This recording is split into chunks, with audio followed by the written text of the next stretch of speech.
আমি গত 2 জুমা থেকে যে একটি বিষয় নিয়ে আলোচনা করে আসছি সেটা হচ্ছে কাইফা তুতিলু আওরাকা, আপনি আপনার সংক্ষিপ্ত ছোট্ট জীবনকে কিভাবে সুন্দর সুন্দর আমলের দ্বারা সুদীর্ঘ করবেন। অনেক হাজার হাজার লক্ষ লক্ষ বছরের হায়াত পেলে যতগুলো আমল করে যে পরিমাণ নাকি যে বিশাল নাকি অর্জন করা যায়, এই সংক্ষিপ্ত জীবনে অনেক সুন্দর সুন্দর কিছু আমল করার মাধ্যমে কিভাবে আপনি আপনার জীবনকে সুদীর্ঘ করবেন, এই বিষয় নিয়ে গত 2 জুমায় আমরা আলোচনা শুনে আসছি। রমজান পরবর্তী এই বিষয়টি নিয়ে আলোচনা করছি আমরা, যাতে করে আমাদের আমলের খাতাকে বন্ধ করে রেখে না দেই, মসজিদ থেকে বিমুখ না হই, কোরআনকে যেন বন্ধ করে না দিই, দান থেকে যেন দূরে না থাকি, অনেক ভালো ভালো কাজগুলো থেকে যেন আমরা উদাসীন হয়ে না পড়ি। এজন্য এই বিষয়গুলো আমি আপনাদের সামনে নিয়ে আসছি। আল্লাহ রাব্বুল আলামিন আমাদেরকে আলোচনাগুলো থেকে উপযুক্ত শিক্ষা নিয়ে শোনার মধ্যেই তৃপ্ত নয়, আমরা তৃপ্ত হতে চাই না, বাস্তবায়ন করে আল্লাহ যেন আমাদেরকে পরিতৃপ্ত করেন, এটাই আমাদের মনের চাওয়া বা শোনা হওয়া উচিত। আল্লাহ আমাদের কবুল করুন।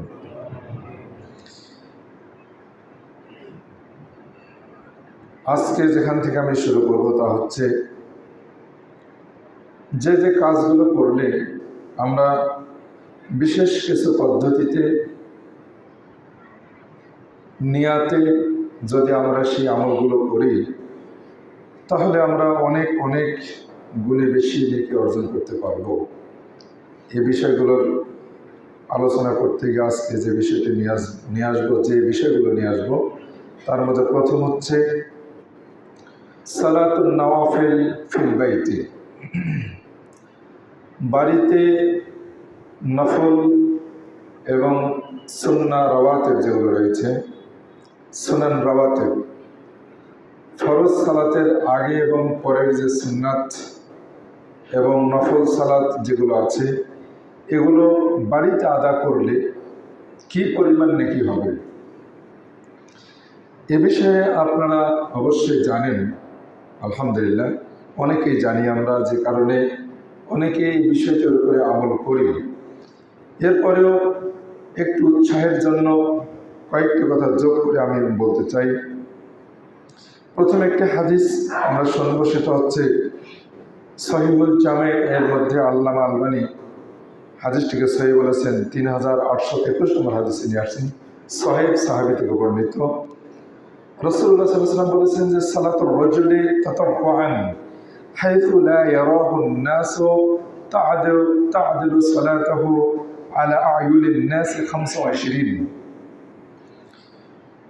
কোন ব্যক্তির নফল সালাত বা সুন্নাত সালাত যেগুলো আছে, এগুলো এমন জায়গায় আদা করা যেখানে মানুষেরা দেখতে পাবে না।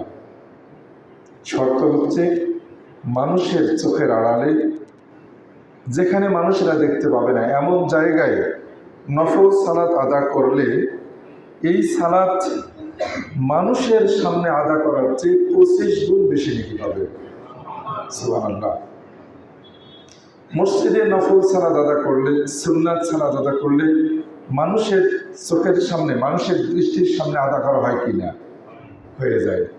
যে কারণে রিয়া চলে আসতে পারে, আপনার আমলের মধ্যে ঘাটতি চলে আসতে পারে, লোক দেখানো আমল হয়ে যেতে পারে, ইবাদত হবে না, হয়ে যাবে শিরক।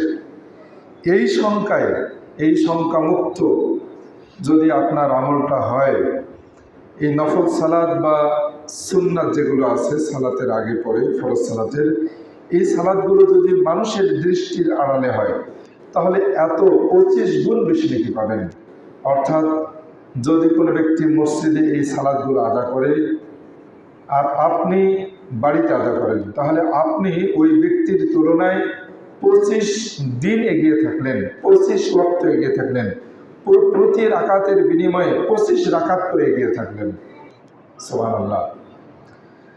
তাহলে রমজানের মধ্যেই যে বিশেষ বিশেষ আমলের অনেক গুরুত্ব আছে তা নয়, সব সময়ই আমরা এরকম কিছু আমলের সুযোগ পাবো। প্রতিদিন আছে, প্রতিদিন 5 ওয়াক্ত সালাতের আগে পরে সুন্নাত আছে কি না?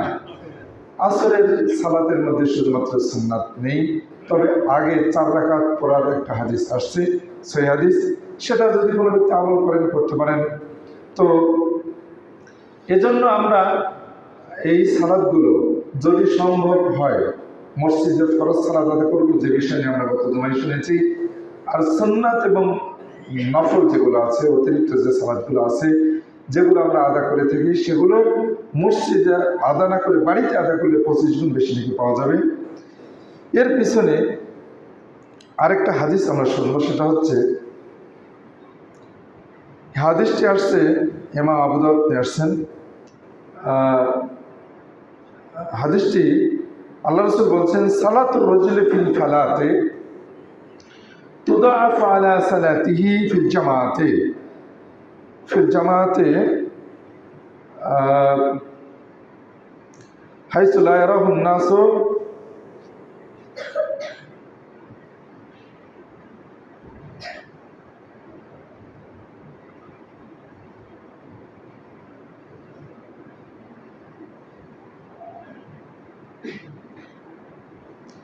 এখানে আসছে, যেটা আমি বলতে চাচ্ছি,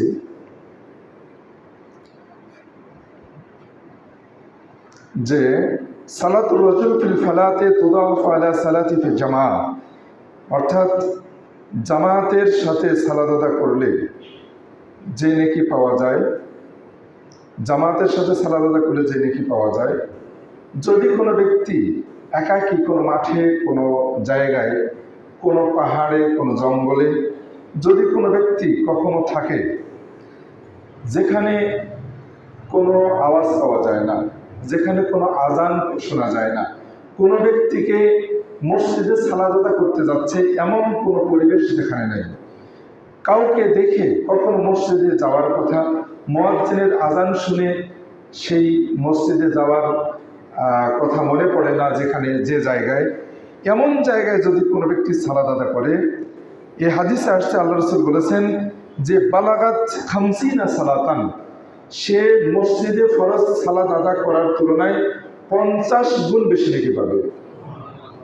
এই হাদিসটি আবু সাঈদ খুদরি থেকে আসছে এবং ইমাম আবু দাউদ 560 নম্বর হাদিসে নিয়ে আসছেন, ইমাম হাকিম নিয়ে আসছেন 753 নম্বর হাদিসে, এবং ইমাম বাইহাকি নিয়ে আসছেন শুআবুল ঈমানের মধ্যে 2831 নম্বর হাদিসে। হাদিসটি সহিহ হাদিস, আবু দাউদের ইমাম আবু দাউদ হাদিসটি, আল্লামা আলবানী হাদিসকে সহিহ বলেছেন। তো হাদিসের সব ভাষাটি হচ্ছে এরকম যে as-সালাতু ফি জামাআতিন, যে সালাতুর রাজুলি ফিল ফালাতে, যে বনে বা জঙ্গলে, শূন্য স্থানে বা মরুভূমিতে, এমন জায়গায় যদি কোনো ব্যক্তি ফরজ সালাত আদায় করে যেখানে জামাত নাই, মসজিদ নাই, আজান শোনা যায় না, কাউকে মসজিদে যাওয়ার জন্য কাউকে দেখা যাচ্ছে না, এমন সালাতের কোনো পরিবেশ নাই, এমন জায়গায় যদি কোনো ব্যক্তি সালাত আদায় করে ফরজ সালাত, তাহলে মসজিদে ফরজ সালাতের চেয়ে সেখানে 50 জন বেশি লিখে পাওয়া যাবে। সুবহানাল্লাহ। অর্থাৎ যদি যেখানে মসজিদ নাই এমন জায়গায় যদি কোনো ব্যক্তি সালাত আদায় না করে তাহলে সেটা তার অন্যায়। আর বিপরীতে যদি কোনো ব্যক্তি সালাত আদায় করে, বুঝতে হবে যে সেটা তার ঈমানি একটা চেতনা। এবং এই হাদিসে আসছে আতাম্মা রুকুহা ওয়া সুজুদাহা, শর্ত হচ্ছে যে পরিপূর্ণভাবে রুকু করতে হবে, সাজদা করতে হবে। রুকু সাজদা পরিপূর্ণভাবে আদায় করার মাধ্যমে যদি কোনো ব্যক্তি এমন শূন্য স্থানে, জনমানব শূন্য, একাই সে, আর কোনো ব্যক্তি নেই, এমন জায়গায় যদি কোনো ব্যক্তি সালাত আদায় করে তাহলে মসজিদের চেয়ে 50 গুণ বেশি নেকি পেল সে। কাজেই এখানে একটা বিশেষ লক্ষণীয় বিষয়, তা হচ্ছে আসলে মূলত মানুষের দৃষ্টির আড়ালে যেখানে রিয়া হওয়ার সম্ভাবনা রয়েছে এমন জায়গায় সালাত আদা না করে যদি একাকী সালাত আদায়ের কখনো পরিবেশ হয়ে যায় ফরজ সালাত অবশ্যই মসজিদে আদায় করতে হবে, এটা ওয়াজিব আবশ্যক। কিন্তু কখনো কোনো ব্যক্তি যদি এমন কোনো জায়গায় রয়ে যান যেখানে তাকে সালাত আদা করতে হবে, তাহলে তার জন্য এই ফজিলতটা আসছে। আমি এখানে বলতে চাচ্ছি যে একাকী সালাত আদায়ের যখন পরিবেশ চলে আসে, যেখানে আল্লাহ রাসূল সাল্লাল্লাহু আলাইহি ওয়াসাল্লাম আদা করতে বলেছেন, সেখানে সালাত আদায়ের গুরুত্ব এরকম অনেক বেশি রয়েছে, যেটা নফল সালাতের ব্যাপারে বাড়িতে আদায় করার ব্যাপারে যে কথাটি আসছে আর কি। কাজেই আমরা এখানে ইনশাআল্লাহ আমাদের সালাতের আগের পরে যে সুন্নাতগুলো রয়েছে এগুলো আমরা বাড়িতে আদায় করার চেষ্টা করব। তাহলে এক দিনের বিনিময়ে 25 দিন এগিয়ে থাকতে পারবো, 1 বছরের বিনিময়ে 25 বছর এগিয়ে থাকতে পারবো, ইল্লা মাশাআল্লাহ, ওজোর ব্যতীত, বিশেষ কোনো কারণ ব্যতীত। আপনার বৈশিষ্ট্যই হচ্ছে আপনি বাড়িতে সুন্নাতগুলো আদায় করেন, মসজিদে নয়। কোনো কারণে মসজিদে হচ্ছে, বাড়িতে হচ্ছে না, মসজিদে হচ্ছে, হয়তো আল্লাহ রাব্বুল আলামিন আপনার নিয়ত থাকার কারণে নেকি দিয়ে দিতে পারেন। আল্লাহ রাব্বুল আলামিন কৃপণ নন, মানুষ কৃপণ।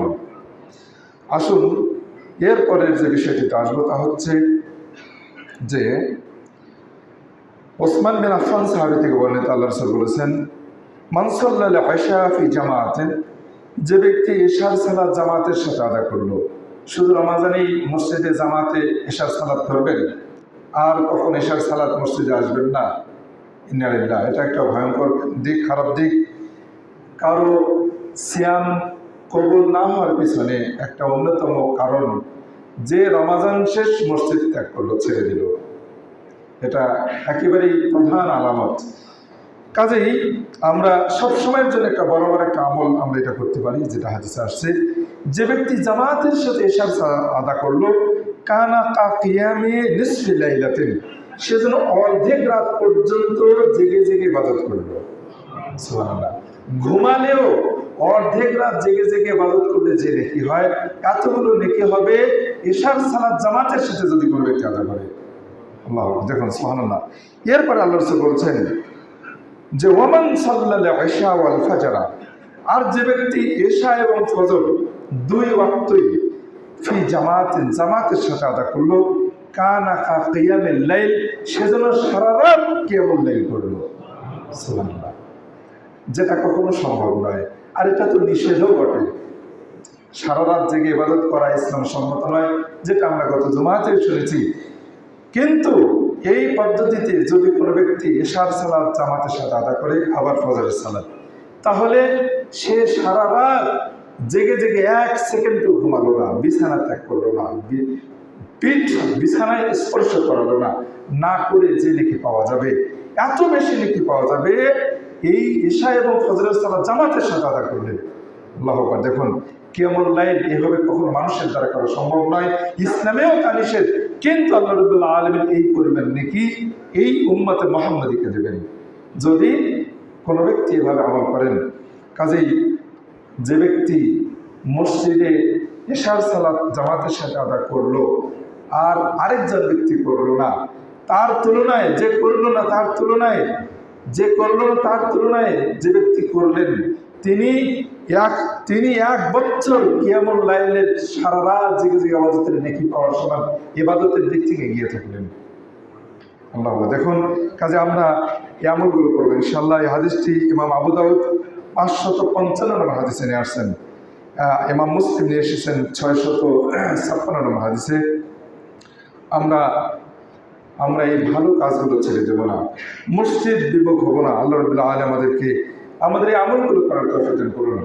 হয়তো প্রশ্ন করবেন, মা বোনেরা ওপরে যারা অবস্থান করছেন, মা বোনেরা হয়তো ভাববেন তাহলে আমাদের জন্য কি, আমরা তো শুধুমাত্র জুমার দিনে আসি, অন্যান্য ওয়াক্তে তো আমাদের জন্য আসা সম্ভব হয় না, জুমার দিনে শুধুমাত্র হয়তো আসি।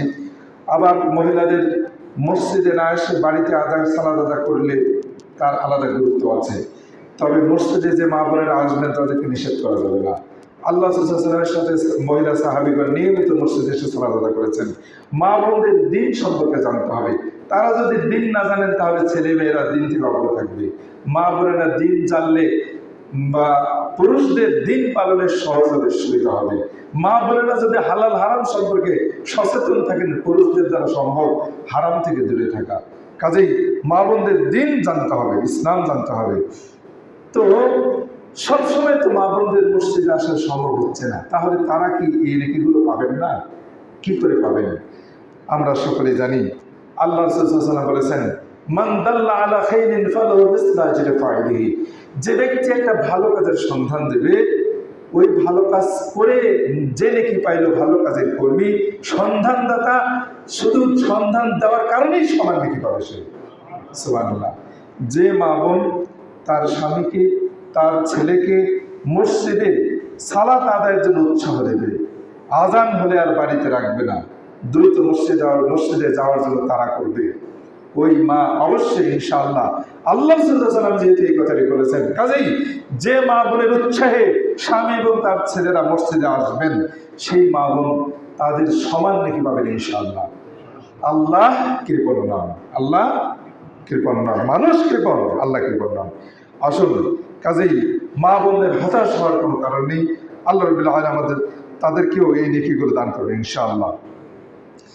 এরপরে যে কাজগুলো করলে আমরা হাজার হাজার বছর বেঁচে থাকার সময় নেকি অর্জন করতে পারবো, প্রতিদিন বহুবার হজ করার সময় নেকি অর্জন করতে পারবো, প্রতিদিন সিয়াম পালনের সময় নেকি অর্জন করতে পারবো, প্রত্যেক রাত্রে সারা রাত কিয়ামুল লাইল করার সময় নেকি অর্জন করতে পারবো, এমন আরেকটি কাজ হচ্ছে, দেখুন আল্লাহ রাসূল বলেছেন, মান গাদা ইলাল মসজিদে লা ইউরিদু ইল্লা ইয়াতাআল্লামা খায়রান আও ইউআল্লিমাহু কানা আজরা হাজ্জিন তাম্মান হাজ্জাতুহু। আল্লাহ রাসূল বলেছেন, যে ব্যক্তি মসজিদে গমন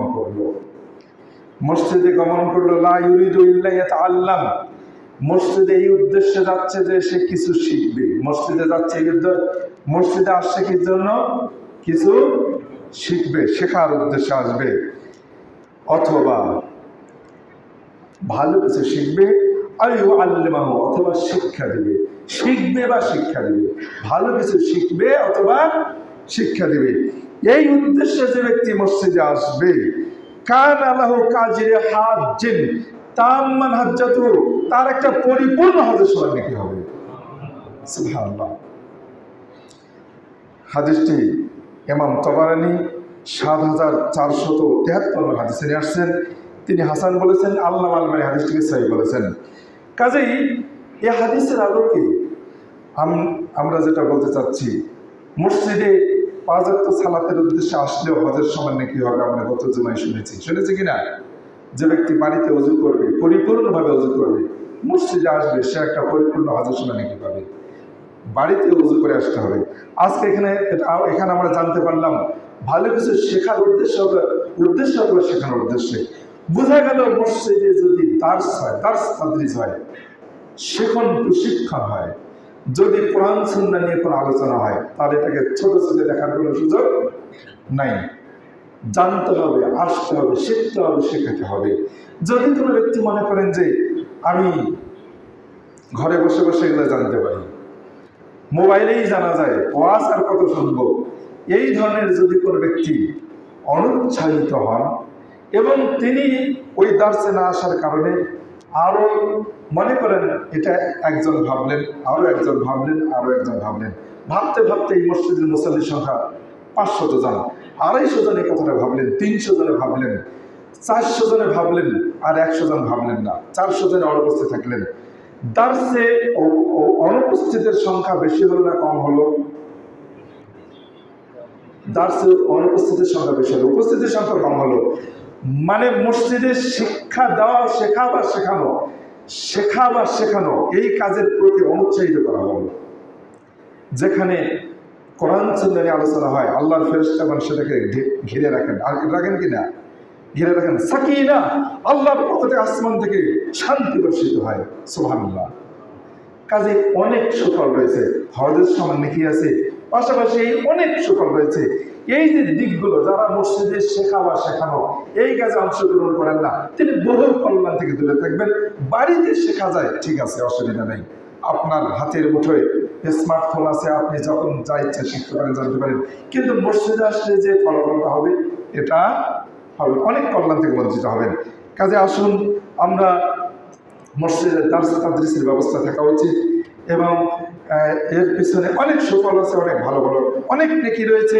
যেমন আমরা জানতে পারলাম হজের সময় নেকি আছে। আল্লাহ রাব্বুল আলামিন আমাদেরকে এই নেকিগুলো অর্জন করার তৌফিক দান করুন। সকলে বলে আমিন আমিন রহমতুল্লাহ। আল্লাহ আমাদের ভালো ভালো কাজে উৎসাহিত হওয়ার তৌফিক দান করুন, আমিন। এরপরে যে বিষয়টি নিয়ে আমি আসব সেটা হচ্ছে রমাজান যদিও চলে গেল, যেহেতু এই কাজটা অনেক পূর্ব প্ল্যান, অনেক পূর্ব প্রস্তুতির দরকার রয়েছে। সেটা হচ্ছে আমরা এখনই শুনবো, আগামীতে প্রস্তুতি নেব ইনশাআল্লাহ। সেটা হচ্ছে আল্লাহ রাসূল বলেছেন উমরাতুন ফি রমাদানা, রমাজানে যদি কোনো ব্যক্তি উমরা করে, এখন উমরা করতে প্রায় 1.5 থেকে 2 লক্ষ টাকা খরচ হয়। কাজেই অনেক আগে থেকে এর প্রস্তুতি নিতে হবে। উমরাতুন ফি রমাদান, রমাজানে উমরা যদি কোনো ব্যক্তি করে, তাকদি হাজ্জাতান মাই, সেজন্য আমার সাথে হজ সম্পূর্ণ করার শুনানি অর্জন করব। সুবহানাল্লাহ, আল্লাহ রাসূলের সাথে হজ সম্পাদন করলে যে নেকি হয়, রমাজান মাসে উমরা করলে সেই পরিমাণ নেকি হয়। সুবহানাল্লাহ। কাজেই দেখুন এই হাদিসটি ইমাম বুখারী নিয়ে আসছেন। কাজেই উমরা করার জন্য রমাজানে যেহেতু এর বিশেষ গুরুত্ব রয়েছে, অন্যান্য সময় আমরা উমরা করতে পারি, তবে উমরার ব্যাপারে আমাদের কিছু বিষয় জানতে হবে। উমরা এবং হজ সম্পর্কে আমি বিস্তারিত আলোচনা পরে একটা খুতবা দেব ইনশাআল্লাহ, কোরবানির আগে পরে। আমাদের বিষয়ে অনেক জানার আছে, জানা উচিত। উমরা এবং হজ সম্পাদন করা উচিত। আল্লাহ আমাদের জন্য তৌফিক দান করেন। এবং যাদের সম্ভব হবে আগামী রমাজানে, এবার রমজান ছুটে গেল, আগামী রমাজানে হয়তো যাদের সুযোগ আছে, সম্ভব হবে, টাকা পয়সা আছে, ফরজ হজ সম্পাদন করেই ফেলেছেন অথবা ফরজ হজ সম্পাদনের টাকা পয়সা আছে, তাহলে আর ফরজ হজই করার জন্য যাওয়ার চেষ্টা করতে হবে, উমরা নয়।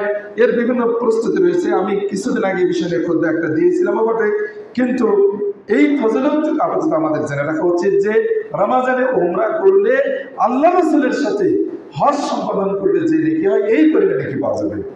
সুবহানাল্লাহ। কাজে আমরা এখন থেকে এই চিন্তা করতে পারি। আল্লাহ আমাদের তৌফিক দান করুন, সকলে বলে আমিন। সেই হজ করতে গেলেই মসজিদের কুবাতেও সালাত আদায় করার একটা সুযোগ পাওয়া যায়। সেখানে ওই বিষয়ে একটি হাদিস আসছে। সে হাদিসটি সাহাল বিন হুনাইফ থেকে হাদিসটি বর্ণিত। আল্লাহ রাসূল বলেছেন, মান তাতাহহারা ফি বাইতি, যে ব্যক্তি তার বাড়িতে ওযু করে মসজিদে কুবায় এসে সালাত আদায় করলো, ফাসাল্লা ফি সালাতান, মসজিদে কুবায় এসে সালাত আদায় করলো, কানা লাহু কাআজরি উমরাতিন, একটা উমরার সমান তার নেকি হয়ে যাবে। সুবহানাল্লাহ। আমরা এই কাজগুলো হজে গেলে আমাদের জন্য সম্ভব হবে, ও উমরায় গেলে সম্ভব হবে। আল্লাহ আমাদের তৌফিক দান করুন, আমিন। হে আল্লাহ, আমাদের সকলকেই তোমার ঘর জিয়ারতের তৌফিক দান করুন। ইয়া রাব্বুল আলামিন, যাদেরকে তুমি অর্থ সম্পদ দাওনি, তোমার রহমত থেকে আমরা নিরাশ না, হে আল্লাহ, তাদেরকে হে আল্লাহ সুযোগ করে দাও। ইয়া রাব্বুল আলামিন, তোমার ঘরের সাথে আমাদের অন্তর ঝুলন্ত, হে আল্লাহ, হে আল্লাহ, তোমার ঘরকে যত তাড়াতাড়ি পারা যায় জিয়ারত করার তৌফিক দান করো, আমিন আমিন। আল্লাহ আমাদের সকলকে সুযোগ করে দিন, আমিন। এরপরে যে বিষয়টা আসছে তা হচ্ছে অত্যন্ত ফজিলতপূর্ণ একটি বিষয় নিয়ে আসতেছি আমি, অত্যন্ত গুরুত্বপূর্ণ বিষয়। সেটা হচ্ছে মুয়াজ্জিন এবং মুয়াজ্জিনের আজানের গুরুত্ব এবং তার আজানের জবাব দেওয়ার ব্যাপারে। এখানে কত বেশি গুরুত্ব, কত ফজিলত আছে, যেটা কল্পনায় আমরা কখনো অঙ্কে করতে পারবো না। এত বেশি ফজিলত রয়েছে এখানে। আমরা বিষয়টা একটু চিন্তা করব। দেখুন, রাসূলুল্লাহ সাল্লাল্লাহু আলাইহি ওয়াসাল্লাম বলেছেন, ইন্নাল্লাহা ওয়া মালাইকাতুহু ইউসাল্লুনা আলা সাফফিল মুকাদ্দাম, প্রথম কাতারের জন্য আল্লাহ প্রথম কাতারে যারা অবস্থান করেন তাদের প্রতি আল্লাহ দয়া করেন এবং ফেরেশতারা তাদের জন্য ক্ষমার প্রার্থনা করেন আল্লাহর কাছে। সুবহানাল্লাহ। এটা আমরা সকলেই জানি, অত্যন্ত গুরুত্বপূর্ণ একটি বিষয়। প্রথম কাতারের আলাদা গুরুত্ব আছে। এই জন্য আল্লাহ রাসূল বলেছেন, প্রথম কাতারের গুরুত্ব কত বেশি যদি কেউ জানতো, তাহলে লটারি কেটে হলেও বা হামাগুড়ি দিয়ে হলেও সেখানে জায়গা নিত। আমার বিষয় এটা নয়, পরে আসছি। এরপর আল্লাহ রাসূল বলছেন, আমার যে বিষয়টি, ওয়াল মুআজ্জিনু ইউগফারু লাহু বিমাদ্দি সাওতিহি, মুয়াজ্জিনের আজানের আওয়াজ যতদূর পর্যন্ত যায় ততদূর পর্যন্ত ক্ষমা করে দেওয়া হয়, ততদূর পর্যন্ত তাকে ক্ষমা করা হয়। ওই সাদ্দাকুহু মান সামিআহু, এবং যত জড় পদার্থ বা জীব, যত কিছু যা কিছু মুয়াজ্জিনের আওয়াজ শুনতে পায়, সবাই মুয়াজ্জিনের জন্য দোয়া করে। তার এই কথাটাকে সত্য বলে জানে, বলে যে সে সত্য বলেছে, মুয়াজ্জিন সত্যই বলেছে, মুয়াজ্জিন সত্যই বলেছে, এইভাবে তাকে তাসদিক করে, সত্যায়িত করে। এবং আমার বিষয়ের সাথে যে বাক্যটি মূলত উদ্দেশ্য, সেটা হচ্ছে ওয়ালাহু মিসলু আজরে মান সাল্লামাহু, আমার এই কথাটা উদ্দেশ্য। এবং মুয়াজ্জিনের জন্য এত বেশি নেকি হয়, মুয়াজ্জিনের সাথে যতগুলো লোক সালাত আদা করে, প্রত্যেকের সালাত আদা করে যে যতগুলো নেকি অর্জন করে, তার প্রত্যেকের নেকির সমান নেকি মুয়াজ্জিনের জন্য লেখা হয়। সুবহানাল্লাহ। মনে করে নিন, এখানে আমাদের এই মসজিদে মুসল্লিদের সংখ্যা যদি হয় 500 জন, তাহলে 500 জনের নেকির সমান নেকি একই মুয়াজ্জিনের জন্য লিখে দেওয়া হয়। সুবহানাল্লাহ। মুয়াজ্জিনের এত বেশি গুরুত্ব রয়েছে, কিয়ামতের দিনে মুয়াজ্জিন সবচেয়ে বেশি সম্মানী ব্যক্তি হবেন। কাজেই আমরা এই হাদিসটিকে নিয়ে একটু চিন্তা গবেষণা করব, একটু ভাববো। একটু আগে আমরা হাদিস শুনেছি যে ইমাম আবু দাউদ নিয়ে আসছেন, ইমাম মুসলিম নিয়ে আসছেন, যে মান দাল্লা আলা খাইর, যে ব্যক্তি ভালো কাজের সন্ধান দেয়, ভালো কাজের সন্ধানদাতা, ভালো কাজের সন্ধান প্রাপ্ত ব্যক্তি আমল করে যে নেকি পায়, সন্ধানদাতা তার সমান নেকি পায়। যেহেতু মুয়াজ্জিন আযান সালাতের জন্য বলছে, হাইয়া আলাস সালাহ, তোমরা সালাতের জন্য আসো, হাইয়া আলাল ফালাহ, তোমরা সফলতার জন্য আসো, মুয়াজ্জিন এভাবে আহ্বান করেন। কাজেই যিনি ভালো কাজের সন্ধান দেন, সন্ধান প্রাপ্ত ব্যক্তিরা আমল করে যে নেকি পায়, তার সমান নেকি মুয়াজ্জিনের জন্য লেখা হয়। মুয়াজ্জিনের এই সম্মান মর্যাদা জানার কারণে সাহাবে কেরামগণ জিজ্ঞেস করছেন আল্লাহ রাসূলকে। আব্দুল্লাহ বিন আমর সাহাবী থেকে বর্ণিত, তিনি বলছেন যে আন্না রাজুলান ক্বালা, এক ব্যক্তি আল্লাহ রাসূলকে জিজ্ঞেস করছেন, ইয়া রাসূলুল্লাহ ইন্নাল মুয়াজ্জিনিনা ইয়াফদুলুনানা, হে আল্লাহ রাসূল, মুয়াজ্জিনগণ তো আমাদের চেয়ে ফজিলতের দিক থেকে, মর্যাদার দিক থেকে অনেক বেশি, তাদের লাগাল তো আমরা ধরতে পারবো না, কি করে আমরা তাদের সমান হতে পারবো, তাদের মতো মর্যাদা সম্পন্ন আমরা কিভাবে হতে পারবো? সাহাবী আল্লাহ রাসূলকে জিজ্ঞেস করলেন। তখন আল্লাহ রাসূল বললেন, কুল কামা ইয়াকুলুন, মুয়াজ্জিন যা বলে তুমিও তাই বলো, মুয়াজ্জিন যা বলে তুমিও তাই বলো, তাহলে তার সমান নাকি তুমিও পেয়ে যাবে। ফাইজান তাহাইতা, আবার যখন মুয়াজ্জিন আজান শেষ করবে, তখন ফাসাল তুতা, তুমি আজান শেষ করা মাত্র এরপর সাল, তুমি চাও, তুমি দোয়া করো, যা চাও তোমাকে তাই দেওয়া হবে। সুবহানাল্লাহ। তাহলে এই হাদিসটি ইমাম আবু দাউদ 524 নম্বর হাদিসে নিয়ে আসছেন, ইমাম আহমদ নিয়ে এসেছেন 6601 নম্বর হাদিসে।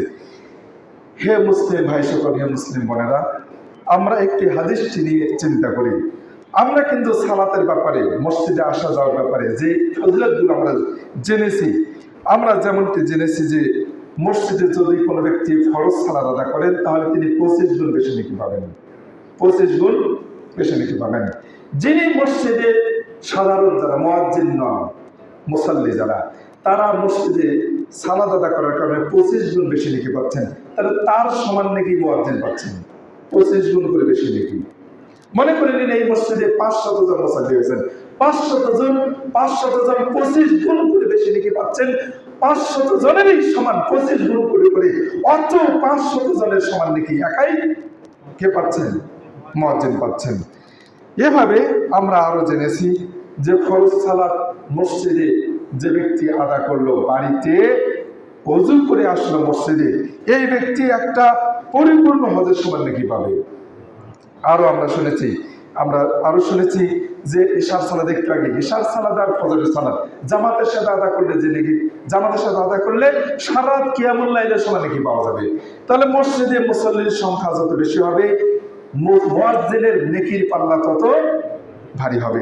এত ভারী হবে, এটা কখনো অঙ্কে কষা যাবে না। হাজার হাজার লক্ষ লক্ষ বছরের সমান নেকি হওয়া সম্ভব একই মুয়াজ্জিনের জন্য। ইখলাস থাকতে হবে, আল্লাহ রাব্বুল আলামিনের সন্তুষ্টির জন্য আজান দিতে হবে। এরপরে আরো আমরা যে ফজিলত শুনেছি সেটা হচ্ছে, যেমন যেমন যেমন জুমার দিনে, গত জুমায় আমরা এই কথাটা শুনেছি, জুমার দিনে যদি কোনো ব্যক্তি পায়ে হেঁটে মসজিদে আসেন, বাড়িতে পরিপূর্ণভাবে গোসল করেন, পায়ে হেঁটে মসজিদে আসেন, তাহলে প্রতি ধাপে ধাপে 1 বছর ধরে সিয়াম পালন করলে যে নাকি পাওয়া যায়, 1 বছর ধরে কিয়ামুল লাইল করলে যে নাকি পাওয়া যায়, এত নাকি পাওয়া যাবে প্রতি ধাপে ধাপে। তাহলে আজকে জুমার দিনে এই মুহূর্তে আমরা যতজন লোক মসজিদে এসেছি, মনে করে নিন কেউ 1000 কদম ফেলে এসেছি মসজিদে, কেউ 200 কদম, কেউ 500 কদম, কেউ 2000 কদম। দেখুন এক একজন তো 1000, 2000, 3000, 5000 হাজার বছর ধরে কিয়ামুল লাইল সিয়াম পালন করার সময় নাকি পাচ্ছি। তাহলে একই মুয়াজ্জিন কত হাজার বছর সময় নাকি অর্জন করবেন, কত লক্ষ বছর সময় নাকি অর্জন করবেন। শর্ত ইখলাস থাকতে হবে, আল্লাহ রাব্বুল আলামিনের সন্তুষ্টির জন্য আযান দিতে হবে। পাশাপাশি যে কাজটি অনেক কঠিন ভাইয়েরা, আমি পারি না, অনেক চেষ্টা করি, সচেতন থাকি, ছেলে মেয়েকে স্ত্রীকে সাবধান করার চেষ্টা করি, আযান হচ্ছে জবাব দাও, আযান হচ্ছে জবাব দাও, এই কথাটা বলি, চেষ্টা করি। কিন্তু এত সত্ত্বেও এটা এত সহজ, আবার অনেক ভারী, অত্যন্ত সহজ কাজ কিন্তু খুবই ভারী। এই কাজটি সবাই দ্বারা সম্ভব নয়। আপনি আযান হচ্ছে, এই আযানের মুহূর্তে আপনি বাথরুমে ঢুকে গেলেন, ওই মুহূর্তে আপনার ওযু করা, ওই মুহূর্তে আপনার বাথরুমে প্রবেশ, ওই মুহূর্তে আপনার ছেলে মেয়ের সাথে নানান কথাবার্তা, এত গুরুত্বপূর্ণ কথা চলে আসবে, শয়তান আপনাকে কুমন্ত্রণা দিয়ে এমন একটা প্রয়োজন আপনার সামনে নিয়ে আসবে যে আপনি আযানের জবাব কোন দিক দিয়ে, আযানের জবাব দেওয়া থেকে ভুলে গেছেন। অনেক বড় বিশাল বড় ফজিলতপূর্ণ কাজ থেকে শয়তান আমাদেরকে পিছিয়ে রাখার জন্য অত্যন্ত সচেষ্ট। কাজেই আমরা এই ফজিলতপূর্ণ কাজ থেকে দূরে থাকবো না। এই কাজটি এটা যেমন পুরুষদের দ্বারা সম্ভব, মা বোনেরা কি নিরাশ হচ্ছেন? প্রত্যেকটা মা বোন দেখুন, তারাও যদি আযানের জবাব দেন, তাহলে মুয়াজ্জিন যতগুলো নেকি পাচ্ছেন তার সমান নেকি প্রত্যেকটা ব্যক্তি আমরা পাওয়ার আশা করি ইনশাআল্লাহ। কারণ আল্লাহ কৃপণ না, আল্লাহ দিলে কোনো ঘাটতি হবে না। আল্লাহ রাব্বুল আলামিন তিনি তার রহমত থেকে, তিনি তার রহমত দিয়ে যদি আমাদেরকে ভরে দেন প্রত্যেকে যার যার চাহিদা সম পরিমাণ, তারপরে তার রহমতের এক বিন্দু, এক ফোঁটা পরিমাণ সাগরের মধ্যে একটা আঙ্গুল ডুবালে, এরপর এই আঙ্গুলটা সাগর থেকে বের করে নিয়ে আসার পর আল্লাহ রাসূল বলেছেন, ওই আঙ্গুল সাগর থেকে কতটুকু পানি উঠালো, যে পরিমাণ পানি উঠালো এই পরিমাণ পানি নয়, এটা তৃপ্তি মেটানা, এটা কোনো কাজে আসে না। এই পানিটুকু এতটুকু আল্লাহ রাব্বুল আলামিনের রহমতের থেকে এতটুকু ঘাটতি হবে না। সুবহানাল্লাহ। কাজে আসুন আমরা এই কাজগুলো সাবধানতার বিষয়, সতর্কতার বিষয়, সচেতনতার বিষয়, আল্লাহ রাব্বুল আমাদেরকে এই কাজগুলো, এই অত্যন্ত ফজিলতপূর্ণ কাজগুলো ভুলে যেন আমরা না যাই, শয়তান যেন আমাদেরকে ভুলিয়ে না দেন। আল্লাহ রাব্বুল আমাদেরকে সেই তৌফিক দান করুন, সকল বলে আমিন। তারপরে যে বিষয়টা আসবো, সময় অল্প সময়ের মধ্যে শেষ করবো ইনশাআল্লাহ। দেখুন, আর বেশি অতিরিক্ত কথা বলবো না, মূল পয়েন্টগুলো বলে শেষ করে দেবো। দেখুন, সেটা হচ্ছে আমরা সকলেই জানি যে আল্লাহ রাসূল বলেছেন যে তোমাদের কেউ কি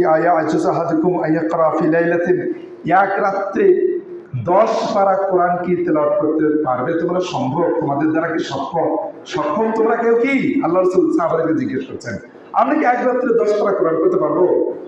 এটা সম্ভব না।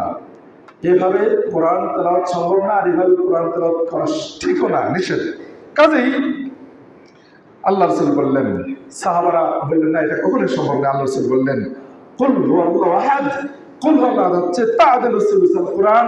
কুল হুয়াল্লাহু আহাদ একবার তেলাওয়াত করলে কোরআনের 3 ভাগের 1 ভাগ তেলাওয়াতের সময় কি হয়। সুবহানাল্লাহ। তাহলে দেখুন, কতবার আমরা যদি নিয়াত করি, উদ্দেশ্য করি, পথে হাঁটছেন, হুন্ডা চালাচ্ছেন, ব্যবসা প্রতিষ্ঠানে আপনি বসে আছেন, মানুষজন নাই, গ্রাহক নাই, বসে আছেন, আপনি যখন তখন সচেতন থাকতে হবে।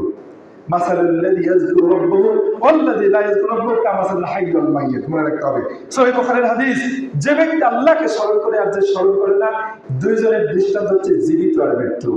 যে স্মরণ করে আল্লাহকে সে জীবিত, সে যখন সময় পাবে তখনই 3 বার সূরা ইখলাস পাঠ করে নেবে, বাস একবার কোরআন তেলাওয়াতের সময় অর্জন করে ফেলল। আশা করি ইনশাআল্লাহ। আর যে মৃত কত হাজার হাজার দিন চলে যায়, হাজার মিনিট হাজার ঘন্টা চলে যায়, 3 বার সূরা ইখলাস পাঠের সুযোগ হয় না, দিশা হয় না, আসে না, মনে পড়ে না। আসুন আল্লাহ রাব্বুল আমাদেরকে এই ফজিলতপূর্ণ বিষয়গুলো আমার কথা বিধান করুন। সূরা আল কাফিরুন, আল্লাহ রাসূল বলেছেন কুল ইয়া আল কাফিরুন, এটা হচ্ছে তাদিলু, তাদিলু রুবাল কোরআন, এটি কোরআনের 4 ভাগের 1 ভাগ সমান। কাজে 4 বার যদি সূরা কাফিরুন পাঠ করা যায় তাহলে পুরো কোরআন তেলাওয়াতের সমান অর্জন করা সম্ভব। এভাবে আমরা অনেক তাসবিহ তাহলিল জিকির রয়েছে। আমি যেটা আর বলতে যাচ্ছি, এই হাদিসটি সহিহ জয়ীফ নিয়ে ইখতিলাফ রয়েছে, তবে আল্লামা আল-আলবানী হাদিসটিকে হাসান বলেছেন।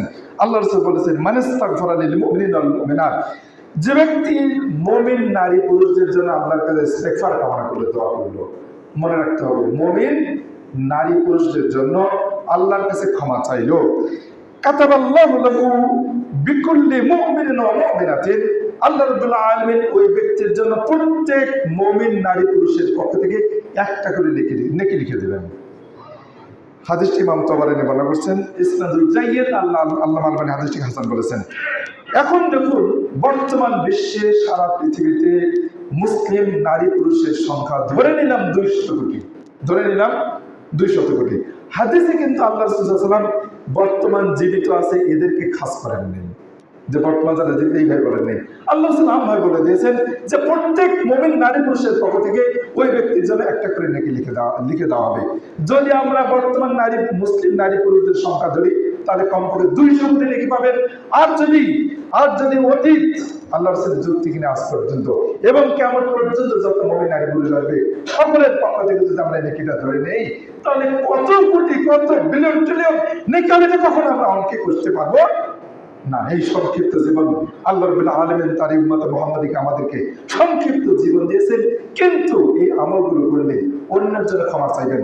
কারোর জন্য হিংসা বিদ্বেষ, আমি কিছুদিন আগে তুলনা দিয়েছিলাম, আরেকজনের বিরুদ্ধে আপনার হিংসা বিদ্বেষ রয়েছে, আপনি কোনোতেই তার কোনো কিছুই আপনি মেনে নিতে পারেন না।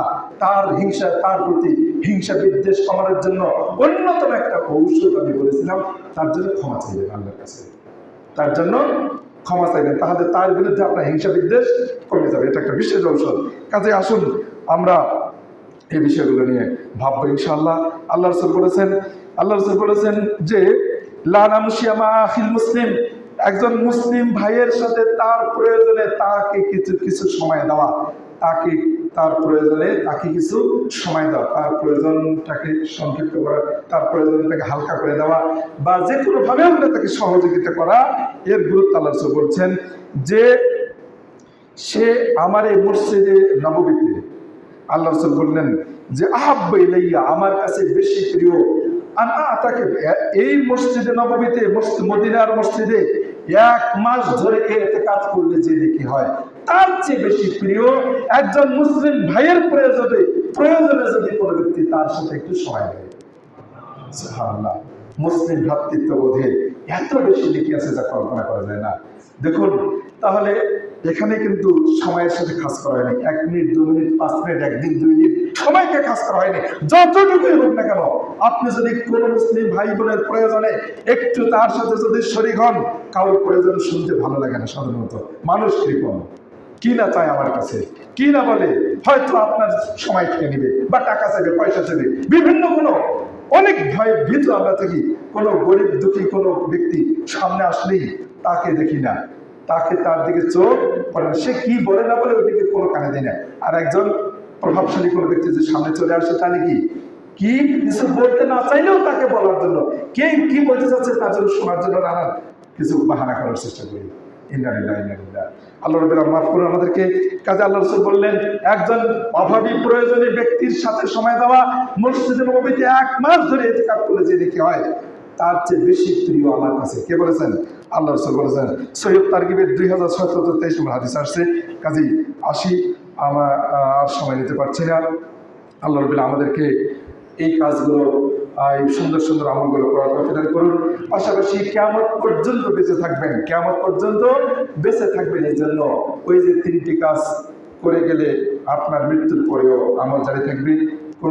কোরআন সুন্নাহর কোনো জ্ঞানের বিষয়ে শিক্ষা দীক্ষার ব্যাপারে যদি কোনো কিছু রেখে যান, শিক্ষা দিয়ে যান, এর সিলসিলা পেতে থাকবেন।